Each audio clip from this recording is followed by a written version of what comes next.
नमस्कार दोस्तों, स्वागत करता हूं आज के करंट अफेयर्स के क्लास में। प्रारंभ करते हैं हर रोज की तरह आज का करंट अफेयर्स, जिसमें कई सारे समसामयिक घटनाओं पर चर्चा करेंगे आपके साथ मिलके। चलिए कुछ पंक्तियों से आज के मूल मंत्र से प्रारंभ करते हैं। आज की कुछ पंक्तियां जो आपको उत्साहित करेंगी। लिखा है, नींद से इतना भी प्यार मत करो, नींद से इतना भी प्यार ना करो कि मंजिल भी ख्वाब बन जाए। अक्सर नींद में हम ख्वाब ही देखते हैं, और अगर ज़्यादा सोएं तो शायद हमारी जो मंजिल है, हमारा जो मुकाम है, जहां हम पहुंचना चाहते हैं, सचमुच कहीं वो भी ख्वाब ना बन जाए। चलिए बढ़ते हैं आगे। नॉलेजोमीटर में आज के सारे प्रश्न का चर्चा करेंगे। आंसर पता है तो टाइप करके कमेंट बॉक्स में भेजिए, नहीं पता है मेरे साथ बने रहिए। वैसे भी आप बने रहते हैं मेरे साथ सारे प्रश्नों का उत्तर साझा करने के लिए, और इस वीडियो के लास्ट में इन सारे नॉलेजोमीटर के प्रश्न का आंसर आपके साथ फिर से साझा करेंगे। पहला प्रश्न है, भारत किस गोलार्ध में स्थित है? ज्योग्राफी का ये प्रश्न है, जल्दी से जवाब दीजिए कमेंट बॉक्स में कि भारत जो है सो वर्ल्ड मैप के किस गोलार्ध में स्थित है, नॉर्थ या साउथ, किस में स्थित है, जल्दी बताइए। दूसरा, बिहार भारत के किस भाग में स्थित है? यानी बिहार जो है, बिहार का जो मैप है, बिहार का जो स्थिति है इसका, ये भारत के किस भाग में स्थित है? तीसरा, ध्यान से सुनिएगा, जनसंख्या की दृष्टि से भारत का सबसे बड़ा केंद्र शासित प्रदेश कौन सा है?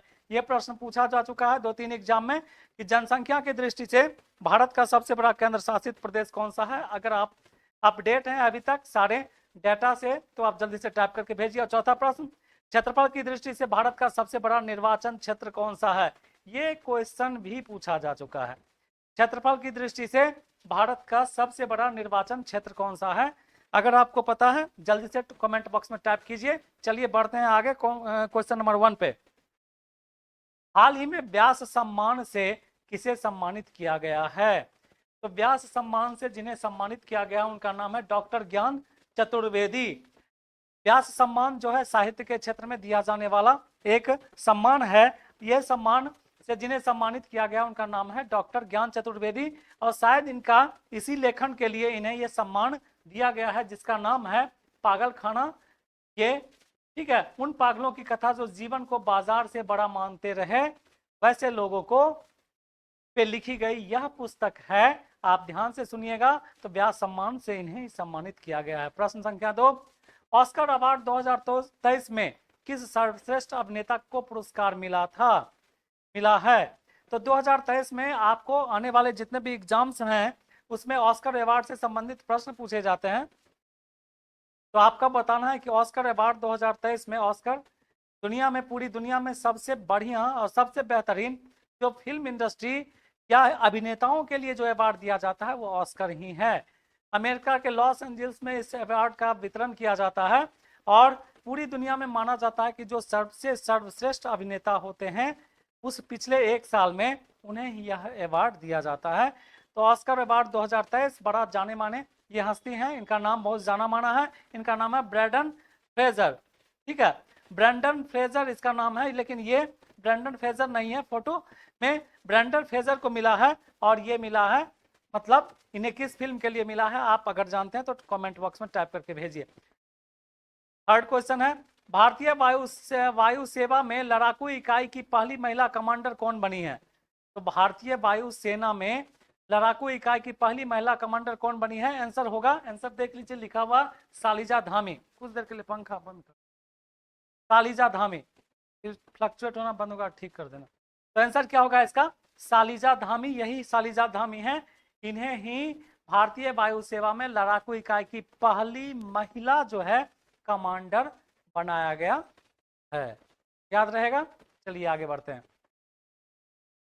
रेलवे ने कब तक शुद्ध शून्य कार्बन उत्सर्जन बनाने का लक्ष्य तय किया है? तो जीरो कार्बन उत्सर्जन जो है, इसका मतलब हुआ कि हम जो प्रोडक्ट बनाते हैं उस प्रोडक्ट में कार्बन इन्वायरमेंट के लिए अच्छा नहीं है। तो कार्बन उत्सर्जन की मात्रा जीरो का मतलब है कि हम जो प्रोडक्ट बनाएंगे उसमें कार्बन उत्सर्जन नहीं होगा। इसका लक्ष्य 2030 निर्धारित किया गया है। 2000। चलिए, हाल ही में किस ने जो है प्रीट जेकर ठीक है आर्किटेक्चर ठीक है प्राइज 2023 जीता है। तो देख लीजिए, ये आर्किटेक्चर के क्षेत्र में दिया जाने वाला पुरस्कार है। किसने? ठीक है, प्रिट्ज जेकर आर्किटेक्चर प्राइज 2023 जीता है, आंसर होगा सर डेविड चेपरफील्ड। डेविड चेपरफील्ड को ये अवार्ड मिला है। ये महान आर्किटेक्चर ही हैं, ठीक है। आर्किटेक्चर वो होते हैं जो वास्तुकार जिन्हें बोला जाता है, जो मतलब किसी भी बिल्डिंग का मतलब ये करते हैं, मैप बनाते हैं या उनका नक्शा जो बनाते हैं आप कह सकते हैं, वही आर्किटेक्चर है और इन्हें ये प्राइज मिला है। अगला, नेशनल बैडमिंटन चैंपियनशिप 2023 में, नेशनल बैडमिंटन चैंपियनशिप 2023 में महिला एकल का खिताब किसने जीता? तो ये राष्ट्रीय बैडमिंटन चैंपियनशिप का की बात कर रहा है, ठीक है। तो महिला एकल का बैडमिंटन में जो खिताब जीता है उनका नाम है अनुपम उपाध्याय। क्या नाम है उनका? हैकानी जखालू। हैकानी जखालू भारत के किस राज्य की पहली महिला एमएलए बनी है? ठीक है, किस राज्य की, ध्यान से सुनिएगा, हैकानी जखालू भारत के किस राज्य की पहली महिला एमएलए बनी है? आंसर होगा नागालैंड। ये काफी इंपॉर्टेंट है। कहने का मतलब यह है कि नागालैंड में, जिसकी राजधानी कोहिमा है, भारत के नॉर्थ ईस्ट में अवस्थित एक राज्य है, भारत के उत्तर पूर्व में अवस्थित एक राज्य है। इस राज्य में अभी तक शायद इनसे पहले MLA, member of legislative assembly जो है कोई नहीं बना था। ये पहली महिला है तो बनी है, नागालैंड की पहली महिला विधायक, जिनका नाम है हैकानी जखालू। क्या नाम है इनका? जखालू, ठीक है। चलिए अगला प्रश्न, हाल ही में किस महिला फुटबॉलर ने FIFA player of the year का पुरस्कार जीता?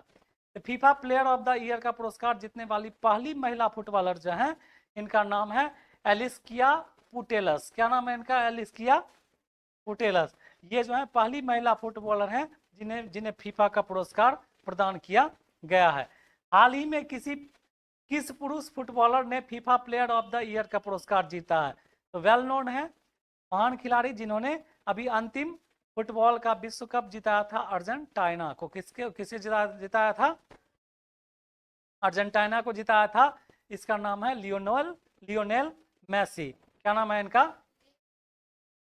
ठीक है, अभी तक अर्जेंटीना ने अपने फुटबॉल के फीफा वर्ल्ड कप में 2 बार फुटबॉल का विश्व कप जीता है। एक बार जो है, इनसे पहले भी अर्जेंटीना फीफा का वर्ल्ड कप जीत चुका है। और उस समय अर्जेंटीना के कप्तान कौन थे? आप अगर जानते हैं तो कमेंट बॉक्स में टाइप करके भेजिए, अगर नहीं जानते हैं तो फिर मैं बताऊंगा कौन थे, ठीक है। क्या मैराडोना थे या कौन थे? आप टाइप करके जल्दी से भेजिए। तो इन्हें ही मिला है, लियोनेल मेसी को, इसलिए 2 वर्ल्ड कप ये हाथ में रखे हुए हैं। ये वर्ल्ड कप और ये सोना का ही बना होता है, देख लीजिए आप। हाल ही में जारी हुई वर्ष 2023 की ग्लोबल इनोवेशन इंडेक्स में भारत को कौन सा स्थान दिया गया है? तो ग्लोबल इनोवेशन इंडेक्स का मतलब हुआ, इनोवेशन का मतलब होता है कोई नया चीज करना, ठीक है। तो इसमें भारत को 42वां स्थान दिया गया है। कौन सा स्थान है? 42वां। तो आप याद रखिएगा, 42वां स्थान भारत को दिया गया है। हाल ही में किस क्रिकेट टीम ने ICC women's world T20 world cup का खिताब जीता है? तो ओमेन में T20 वर्ल्ड कप का खिताब जीतने वाली दुनिया की पहली जो है टीम ये बनी है। इसका टीम का नाम है ऑस्ट्रेलिया। किसने जीता है? Women world cup final Australia ने इंग्लैंड को हराकर जीता वर्ल्ड कप का। ये शायद पहला वर्ल्ड कप था इसका, ठीक है। हाल ही में किस क्रिकेट टीम ने आईसीसी वुमेन T20, ठीक है, हराया किसको? इंग्लैंड को। किसको हराया है? Call before you dig app.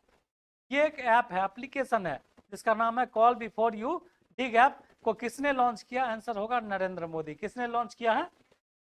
ठीक है, ITU@इंडिया लिखा हुआ है, कॉल बिफोर यू डिग लिखा हुआ है ना। ऑब्जेक्टिव्स यही ऐप है, मोबाइल ऐप है। ये कौन सा ऐप है? मोबाइल ऐप है, ठीक है। और इसको लॉन्च करने वाले हमारे भारत के प्रधानमंत्री हैं श्री नरेंद्र। प्रतिवर्ष दुनिया भर में विश्व जल दिवस कब मनाया जाता है? तो वाटर डे के नाम से मनाया जाता है 22 मार्च को। कब मनाया जाता है? 22 मार्च को। 22 मार्च विश्व जल दिवस, world water day, save water save life के नाम से, के कोटेशन से यह मनाया जाता है और इसका डेट है 22 मार्च। हाल ही में कौन सा देश ब्रिक्स न्यू डेवलपमेंट बैंक का सदस्य बना है? तो ब्रिक्स, ठीक है, ब्रिक्स के बारे में पहले कई बार पढ़ा चुका हूं। ब्राजील, इंडिया, ठीक है, BRICS BRI, Brazil, India, China, है ना, और साउथ अफ्रीका इसके सदस्य हैं। ठीक है, तो पूछ रहा है हाल ही में कौन सा देश ब्रिक्स न्यू डेवलपमेंट बैंक का सदस्य बना है? आंसर क्या होगा? मिस्र बना है। कौन सा बना है? मिस्र। ठीक है, मिस्र इसका सदस्य बना है। एशियन हॉकी महासंघ ने किस देश को बेस्ट ऑर्गेनाइजर अवार्ड से सम्मानित किया है? तो ध्यान से सुनो इस क्वेश्चन को। एशियन हॉकी महासंघ ने, मतलब एशिया में जो हॉकी खेला जाता है उसका जो मतलब वो संघ है, किस देश को बेस्ट ऑर्गेनाइजेशन बोला है जहां सबसे बढ़िया हॉकी ऑर्गेनाइज किया गया? आंसर क्या होगा? इंडिया। क्या होगा आंसर? इंडिया। ठीक है, चलिए आज 15 ही प्रश्न थे। तो आज जो है जितने भी नॉलेजोमीटर के प्रश्न थे उन नॉलेजोमीटर के प्रश्न के उत्तर हम जो है आपको देंगे। आप प्रारंभ करते हैं इसके आंसर से। ये सारे प्रश्न कहीं ना कहीं पूछे गए हैं, इसलिए आप ध्यान से देखिएगा। अगर आपने टाइप करके कमेंट बॉक्स में भेजा है तो बहुत अच्छा, टाइप करके नहीं भेजा है तो आप मेरे साथ बने रहिए। भारत किस गोलार्ध में स्थित है? आंसर होगा उत्तरी गोलार्ध, है ना। जब आप वर्ल्ड का मैप देखिएगा, वर्ल्ड का मैप है, यहाँ पर इक्वेटर है, 0 डिग्री है, और यहाँ के आसपास का जो एरिया है यहीं पे भारत स्थित है ना, वहाँ पे भारत स्थित है। तो क्या होगा? उत्तर पूर्वी गोलार्ध, है ना। ये देखो वर्ल्ड मैप, इक्वेटर गुजरा, यहाँ आधा से बांट दो, ये हो जाएगा ईस्ट, ये हो जाएगा ना, ये हो जाएगा वेस्ट, हो जाएगा ना। तो भारत जो है उत्तर पूर्वी, जब यहाँ से जाएंगे तो ये उत्तर हो जाएगा, पूर्वी हो जाएगा, उत्तर पूर्वी हो जाएगा। बिहार भारत के किस भाग में स्थित है? तो बिहार भारत के उत्तर पूर्व। तो भारत मतलब बिहार भी भारत के उत्तर पूर्व में ही स्थित है, और भारत भी दुनिया के उत्तर स्थित है। ठीक है, जनसंख्या की दृष्टि से भारत का सबसे बड़ा केंद्र शासित प्रदेश, तो वेल नोन है कि सबसे ज्यादा केंद्र शासित प्रदेश जनसंख्या की दृष्टि से दिल्ली ही हो सकता है, क्योंकि दिल्ली भारत की राजधानी भी है, और राजधानी होने के कारण यहाँ का जनसंख्या तो 1 करोड़ से ज्यादा ही है। ठीक है, तो दिल्ली इसका आंसर हो जाएगा। दिल्ली क्या होगा इसका? क्षेत्रफल की दृष्टि से भारत का सबसे बड़ा निर्वाचन क्षेत्र, तो आप इस क्वेश्चन को ध्यान से देख लीजिए क्योंकि कई बार पूछा जा चुका है कि क्षेत्रफल की दृष्टि से भारत का सबसे बड़ा निर्वाचन क्षेत्र कौन सा होगा? लद्दाख। ये जम्मू एंड कश्मीर में स्थित है। कहाँ पे स्थित है? जम्मू एंड कश्मीर में स्थित है ये, और इसका नाम क्या है? लद्दाख। क्या नाम है? लद्दाख। तो नॉलेजोमीटर के लगभग सारे प्रश्न बहुत अच्छे थे जो हमने आपको कराए। बाकी टॉप 20 प्रश्न के वो भी जो हम आपसे साझा किए हैं वो भी काफ़ी पूछे जाने वाले प्रश्न हैं, जो पूछे गए या पूछे ही जाएंगे। चलिए मिलते हैं टॉप 20 प्रश्नों के साथ अगले क्लास में, कल के नॉलेजोमीटर और प्लस जो कल का करंट अफेयर्स का क्लास है उसमें। तब तक आप अपना बहुत ख्याल रखिए। Thank you.